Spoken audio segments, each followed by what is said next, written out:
하나님의 아들 인자, 인자는 사람의 아들이라는 뜻이고, 예수님께서 당신 자신을 일컬으실 때 항상은 아니지만 많은 경우에 인자 하시면서 당신 자신을 친히 칭하실 때는 인자라고 그렇게 칭하셨습니다. 다른 사람이 예수님을 부를 때 인자라고 부르진 않았고, 오직 예수님이 당신을 일컬으실 때 인자는 인자가 이렇게 칭하셨던 그런 호칭입니다.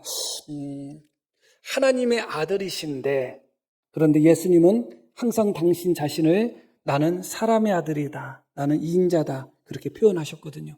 그 부분에 대한 부분을 오늘 말씀을 통하여 한번 살펴보려고 하는 것입니다. 오늘 우리가 읽으신 말씀은 빌립이 나다나엘을 전도하는 그런 말씀입니다.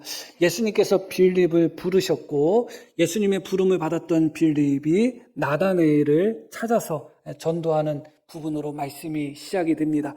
빌립이 나다나엘을 찾아서 율법에 기록되신 분을 우리가 만났다. 모세 율법에 기록되고 선지자가 말했던 바로 그분을 만났다. 그분이 메시아인 것을 이야기하죠. 그러면서 빌립이 무엇이라고 이야기하냐면 요셉의 아들 나사렛 예수다 그렇게 이야기합니다. 나다나엘은 아마 경건했던 사람이고 또 율법을 평소에도 많이 연구했던 사람인 것 같습니다. 그 빌립의 말을 듣고 메시아가 과연 나사렛에서 날 수 있을까 의문이 들었던 것이죠. 그래서 나다나엘이 무슨 나사렛에서 선한 것이 날 수 있겠느냐 그렇게 반응을 합니다. 그런 나다나엘을 향하여 빌립이 그러면 와서 보라 했을 때 이 나다나엘은 완악한 마음을 가지고 끝까지 거절한 것이 아니라 빌립의 초청에 그대로 응하여 빌립과 함께 예수님께로 나아가죠. 그렇게 예수님께로 나오는 나다나엘을 보시고 예수님께서 47절에 이렇게 말씀하십니다.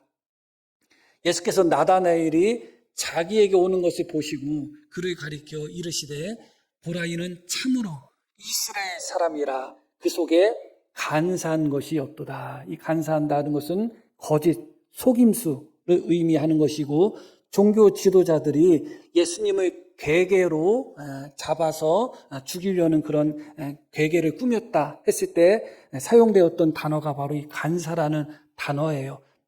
남을 속이는, 마치 이것은 야곱의 태어날 때부터 갖고 있었던 그런 속성이라고 할 수가 있겠죠. 자기 형의 발 뒤꿈치를 잡았던, 자기 형의 것을 빼앗고 속였던 그런 야곱, 아버지도 속이고 형도 속였던 그런 야곱이었죠. 그런 속성을 이야기하고 있습니다. 그런데 예수님께서 나다나엘을 보면서 참 이스라엘 사람이다. 보라, 이건 감탄사거든요. 보라. 그래서 나다나엘을 보면서 너무 놀란 거예요. 왜냐하면 그에게 간사함이 없음을 보셨고 참 이스라엘 사람이라고 주님은 선언하셨죠. 만약에 이스라엘 백성들 대부분이 나다나엘처럼 간사가 없고 참 이스라엘로서 그런 모습을 가지고 있었다면 예수님은 나다나엘의 모습을 보고 그냥 당연하게 생각하셨을 거예요. 그런데 이스라엘 백성들이 하나님의 백성이라고 하지만 참 이스라엘 백성들이 거의 없었던 거예요. 이스라엘 백성이고 하나님의 백성이라고 하지만 그 속에 대부분 다 속임수, 간사함 그런 것들이 자리 잡고 있었던 것입니다. 그렇기 때문에 예수님은 나다나엘을 보면서 깜짝 놀라시면서 이 사람은 참 이스라엘 사람이다. 이 사람에게는 간사함이 없다. 그렇게 말씀하고 계시는 것이죠. 교회의 모습을 볼 때, 성도의 모습을 볼 때도 대부분이 다 참 성도라면, 참된 그리스도인이라면 그런 모습을 주님은 당연하게 생각하시겠죠. 그런데 어쩌면 참된 그리스도인보다 거짓된 그리스도인들이 훨씬 더 많다면 아마 예수님은 참된 그리스도인들을 만났을 때 보라, 이 사람은 참된 그리스도인이다. 그렇게 아마 선언하지 않을까 그렇게 생각합니다. 이 말씀은 우리를 돌아보게 하는 말씀이고 우리를 부끄럽게 하는 말씀인 것은 분명합니다. 이스라엘 백성이지만 그 속에 간사함이 가득하고 거짓이 가득해서 참된 이스라엘 백성들을 찾아보기 어려울 때 우리 예수님은 나다나엘의 모습을 보면서 간사가 없는 참된 이스라엘 백성의 모습을 발견하시는 것입니다. 그때 나다나엘이 깜짝 놀라는 것이죠. 왜냐하면 그때 예수님을 처음 만나는 것인데 자신에 대해서 예수님이 말씀하시니까 나다나엘이 이어지는 말씀 속에서 어떻게 나를 아십니까? 그렇게 예수님께 반문하죠. 그때 예수님이 뭐라고 말씀하셨는가? 빌립이 너를 부르기 전에. 그러니까 이미 예수님은 나다나엘을 알고 계셨고 이미 예수님은 나다나엘을 선택하신 것입니다. 단지 빌립은 그렇게 하나님께서 선택하신 나다나엘을 예수님께로 인도하는 도구였던 것이죠. 주님이 분명히 말씀하십니다. 빌립이 너를 부르기 전에 나는 이미 너를 알고 있었다. 근데 어떤 모습으로 알고 있었느냐?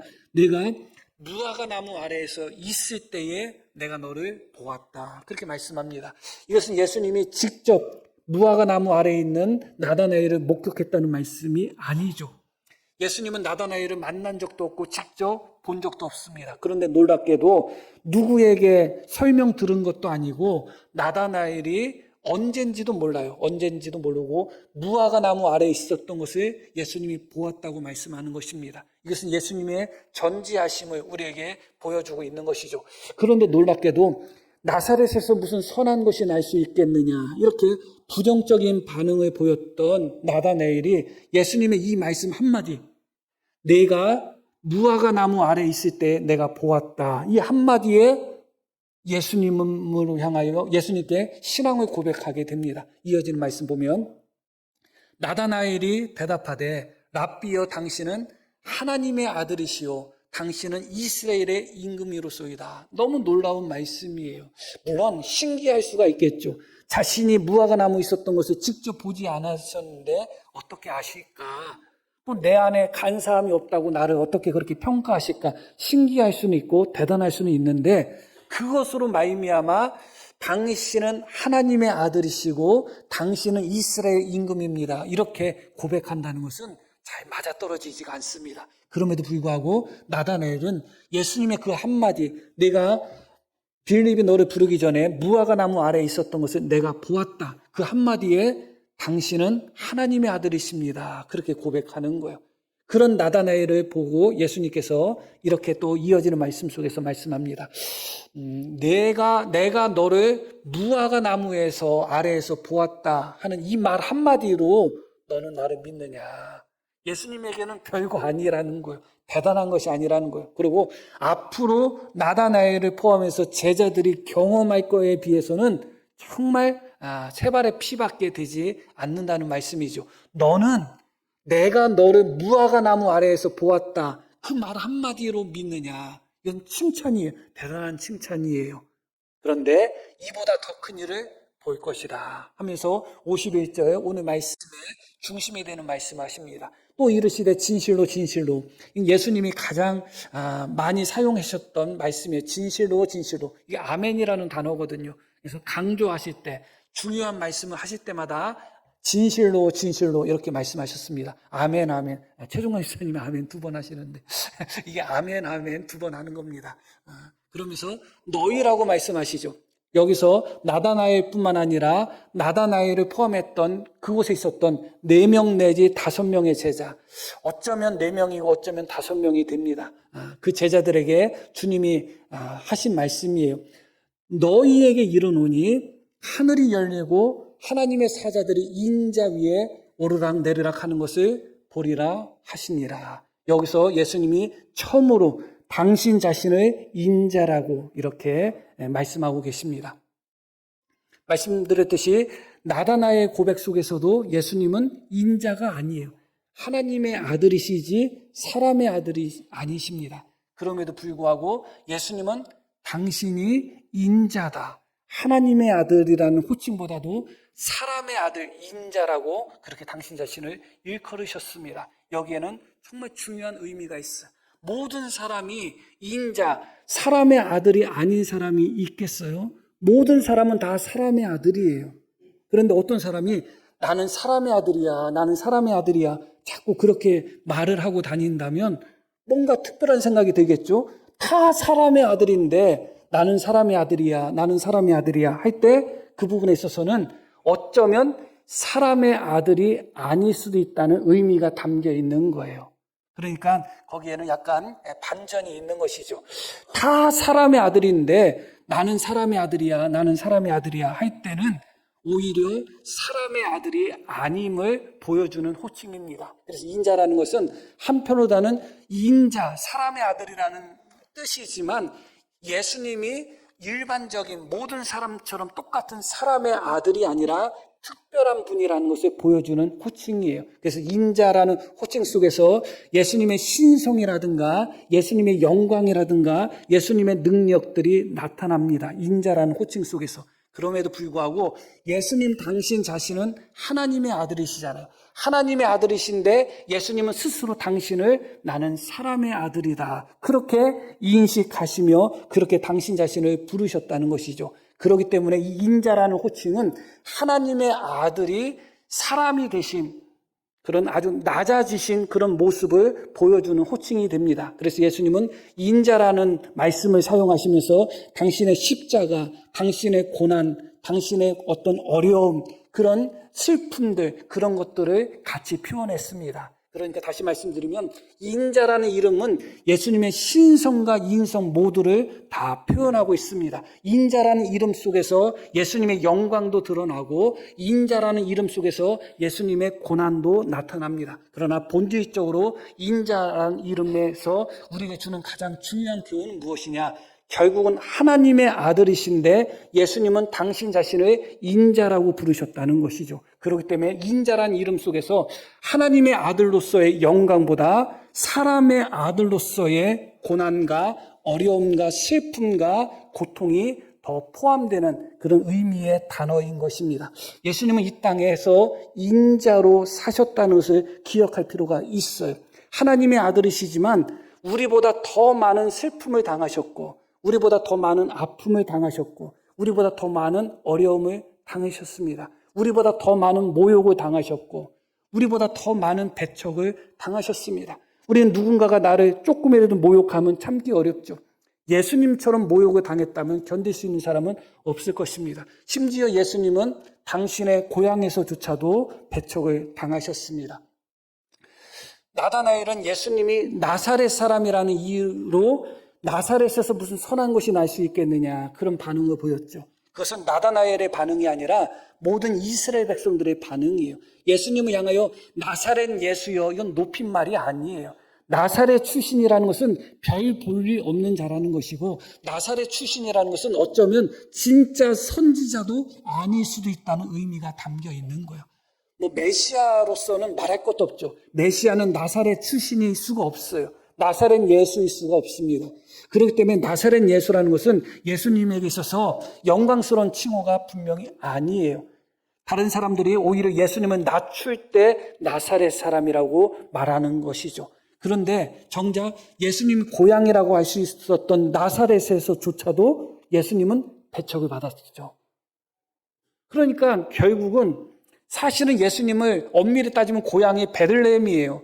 베들레헴에서 태어나셨지만 일컬어지기를 나사렛 예수라고 일컬어진 거예요. 그때마다 예수님이 아니야, 내 고향은 베들레헴이야. 나는 다윗의 자손이고 나는 베들레헴에서 태어났어. 그렇게 말씀하지 않으셨어요. 그냥 나사렛 사람이라고, 나사렛 예수라고 그대로 받아들이셨어요. 그런데 말씀드렸듯이 정작 고향인 나사렛 사람들조차도 예수님을 죽이려고 하고 예수님을 배척하는 그런 모습을 보이고 있습니다. 다시 말씀드립니다. 예수님은 이 땅에 인자로 오셨습니다. 사람의 아들로 오신 거예요. 하나님의 아들이시지만 사람의 아들로 오신 것입니다.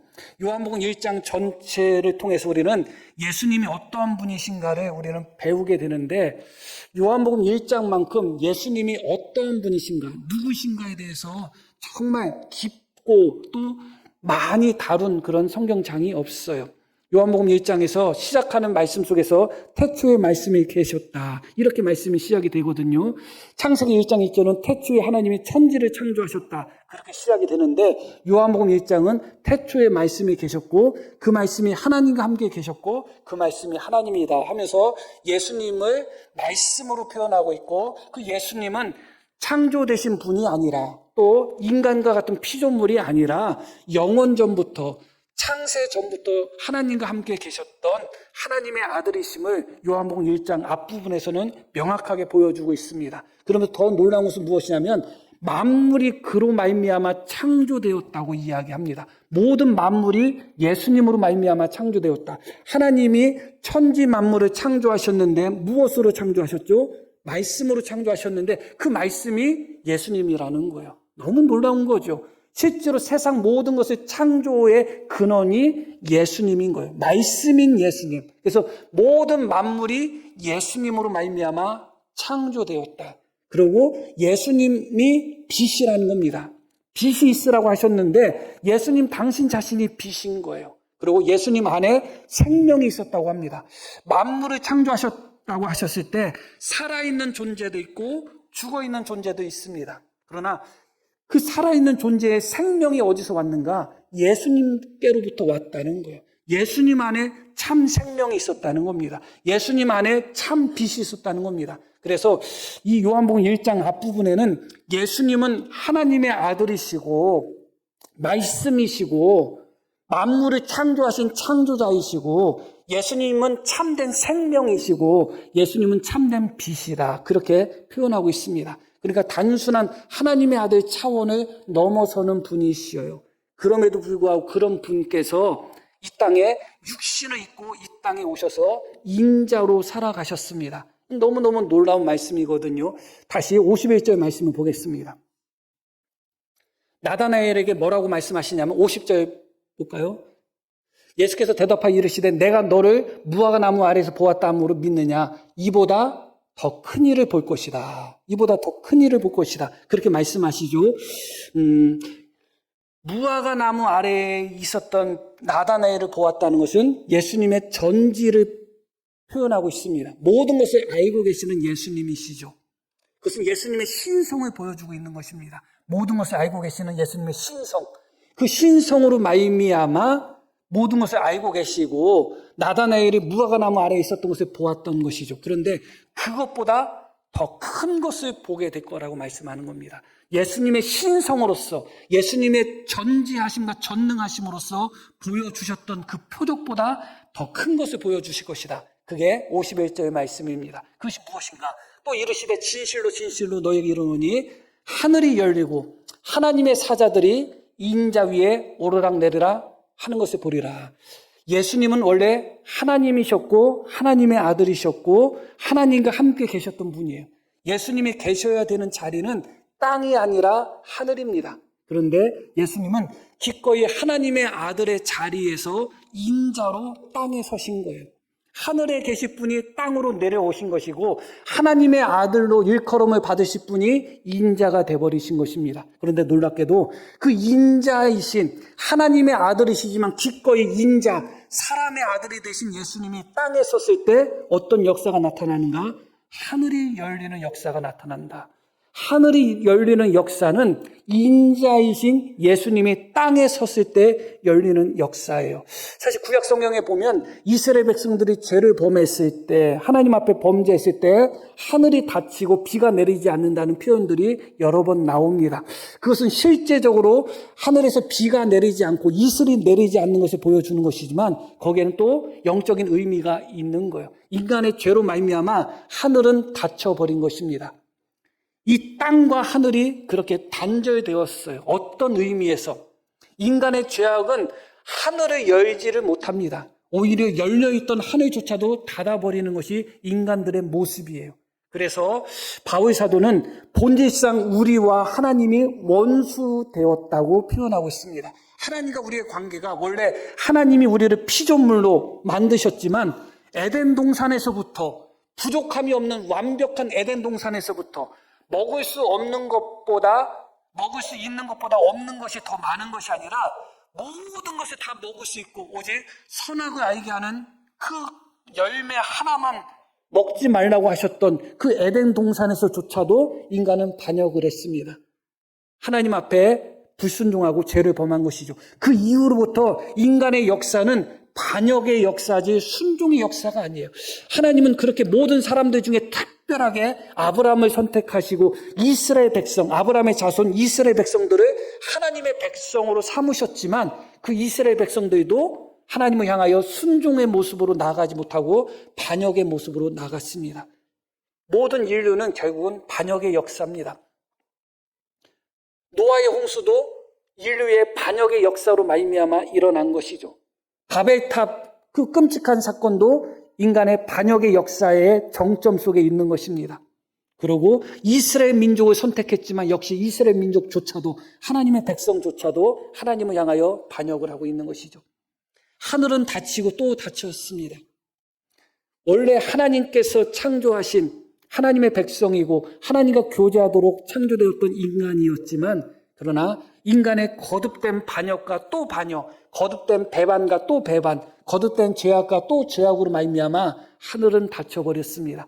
죄로서 허물로서 하나님과 원수가 되었던 것이죠. 그런데 놀랍게도 하나님의 아들이신 예수님이 기꺼이 인자가 되심으로 말미암아 만물의 창조자 되시는 예수님이 기꺼이 사람의 아들이 됨으로 하늘에서 이 땅에 서심으로 말미암아 하늘이 열릴 것이다. 그렇게 말씀하고 계시는 것이죠. 여기서는 결국은 예수님으로 말미암아 하늘과 땅이 서로 하나로 연결됨을 보여주고 있는 것이죠. 닫혔던 하늘이 열리는 것입니다. 닫혔던 구원의 문이 열리는 것이고 닫혔던 하늘의 은혜의 문이 열리는 것입니다. 왜 그런가요? 말씀드렸듯이 하나님의 아들이신 예수님이 기꺼이 인자가 돼서 이 땅에 서셨기 때문에 그래요. 이제 하늘이 열린 것입니다. 여기에는 많은 의미들이 담겨 있어요. 사실은 많은 의미들이 담겨 있지만 그 부분을 또 다 설명드릴 수는 없습니다. 그러면서 주님께서 더 큰 일을 보일 것이다 하면서 하늘이 열리면서 하나님의 천사들, 사자들이 인자 위에서 오르락 내리락 하는 것을 보게 될 것이다. 그렇게 말씀합니다. 이 말씀은 무엇을 연상시키느냐? 야곱이 자기 아버지를 속이고 도망갈 때, 물론 아버지의 허락을 받고 도망간 거죠. 도망갈 때는 형을 피해 도망갈 때 베델에서 돌베개를 베고 자잖아요. 그 순간에 어떤 꿈을 꾸죠? 꿈에 보았더니 그런 사닥다리가 어디 있어요? 땅에서부터 하늘까지 연결이 돼버린 거예요. 너무 놀랍죠?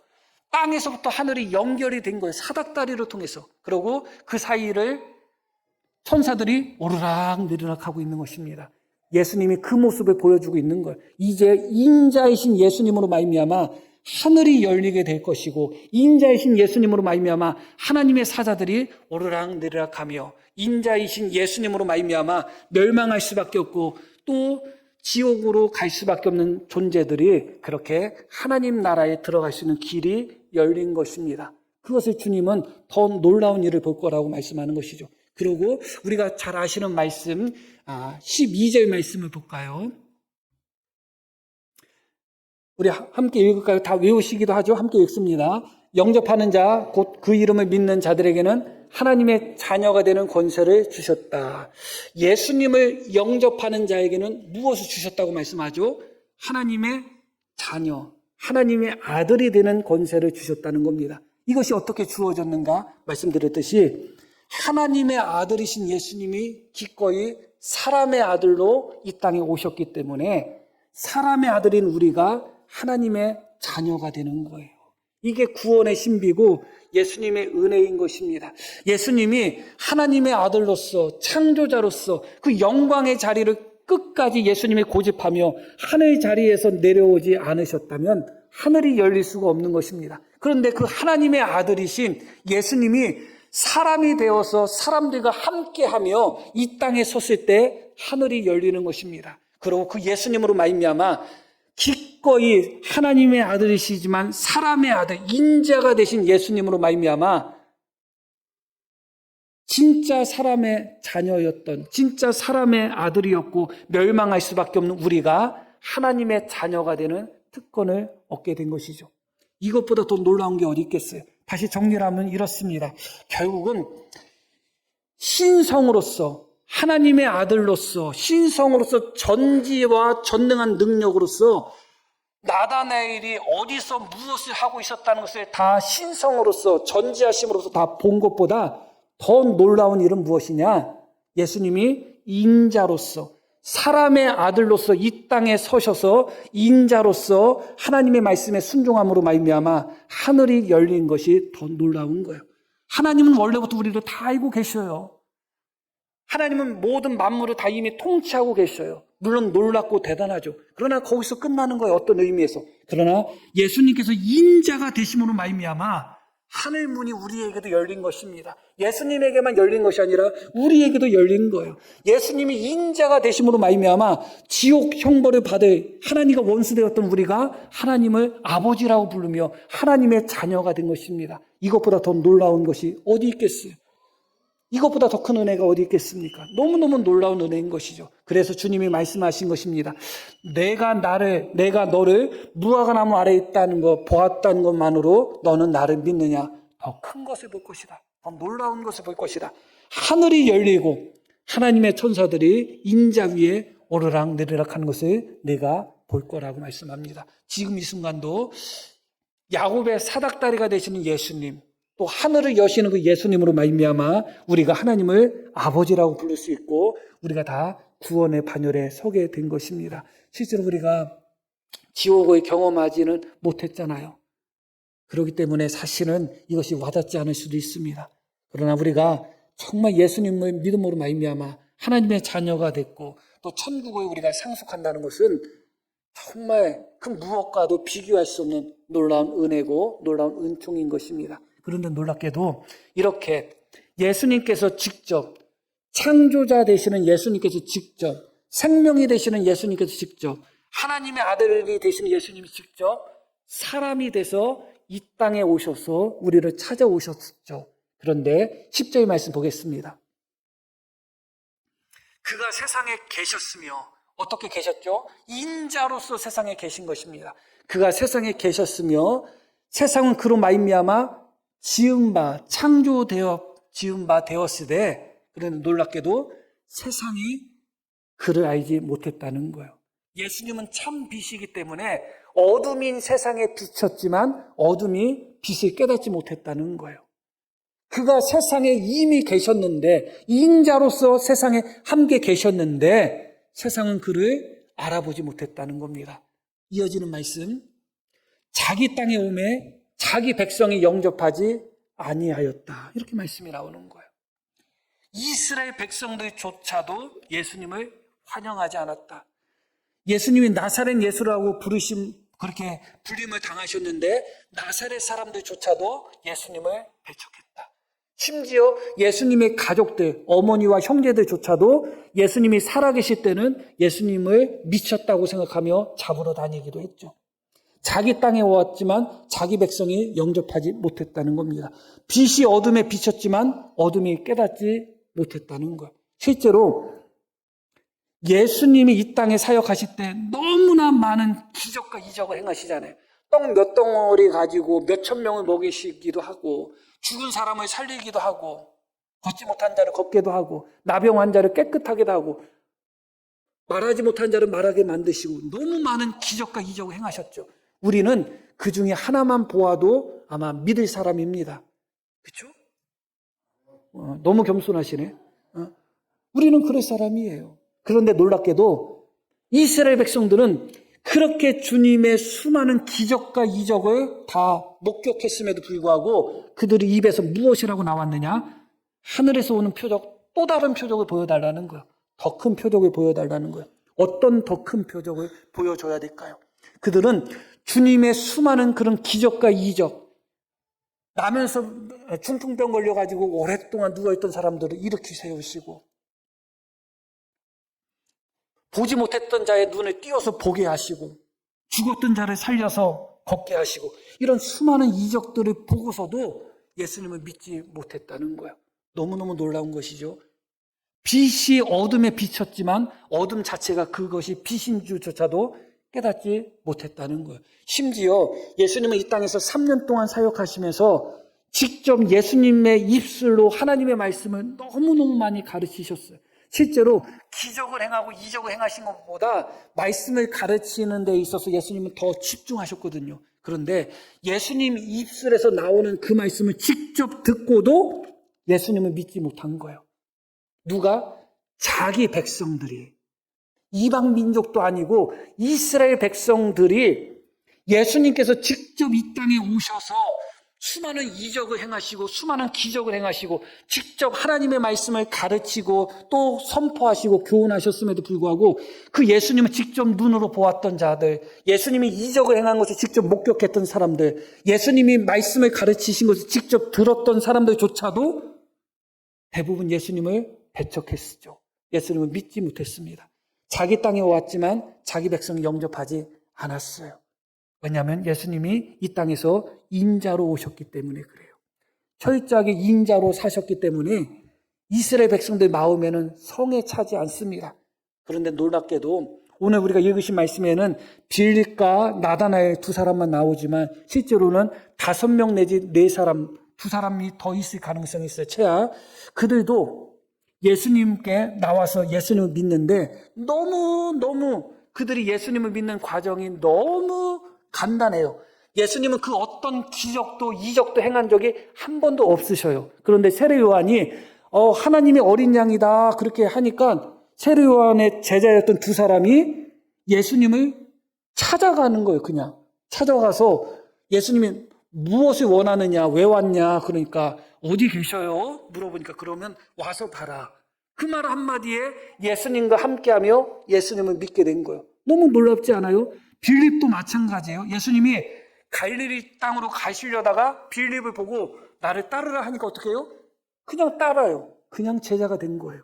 그리고 그 빌립이 나다나엘을 전도하는데 나다나엘을 전도할 때 나다나엘이 어떤 반응을 보였다고요? 에이 무슨 나사렛에서 선한 것이나 말도 안 되는 소리 하지 마. 그랬던 나다나엘이 예수님이 네가 무화과 나무 아래에 있었던 거 내가 보았어. 그 말 한마디에 예수님을 당신은 하나님의 아들이라고 하는 거야. 너무 놀랍죠? 너무 놀라운 거예요. 어떤 이들에게 있어서는 주님이 그토록 많은 표적과 이적과 기적을 보이시고 주님이 그토록 많이 말씀을 전하고 또 전하셨음에도 불구하고 어떤 이들은 주님을 배척하고 주님을 전혀 받아들이지 않는데 어떤 이들은 와서 봐라. 나를 따라와라.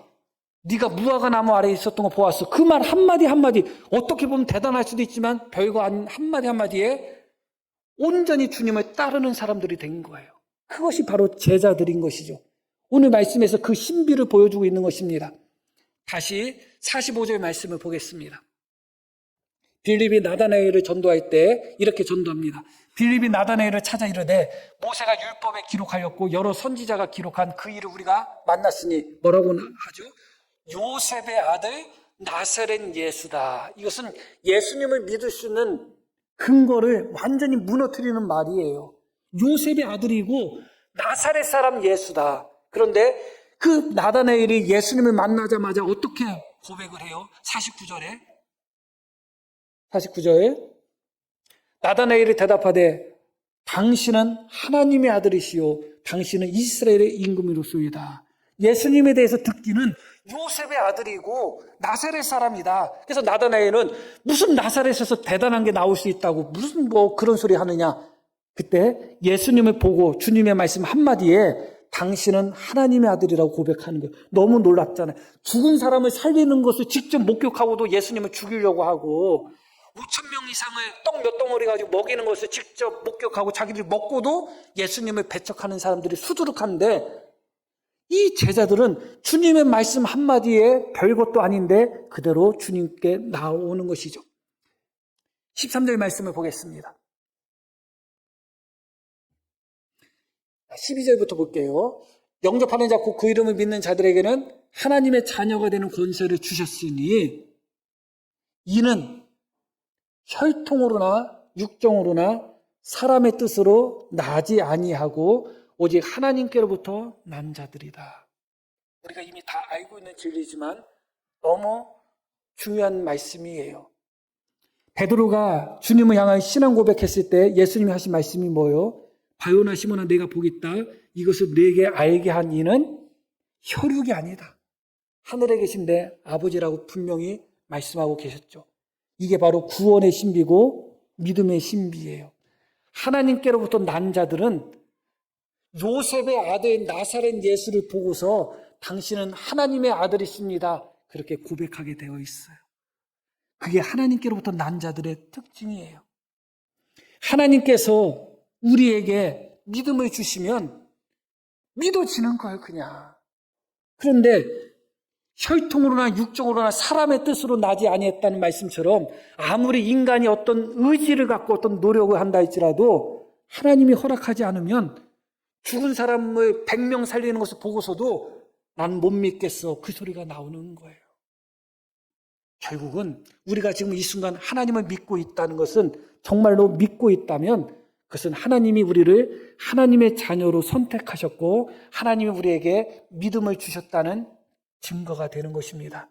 우리는 그런 은혜를 받은 거예요. 우리가 남들보다 더 믿음이 있고 남들보다 예수님 더 잘 믿고 사실은 그것이 사실은 우리 안에서 나오는 것이 아니에요. 하나님으로부터 나오는 것이죠. 이 모든 것이 결국은 하나님이 주시는 선물인 것입니다. 결론적으로 말씀을 드릴게요. 인간의 죄악으로 말미암아 하늘이 닫혀 있습니다. 인간의 죄악으로 말미암아 인간은 멸망할 수밖에 없지 구원받을 수 없습니다.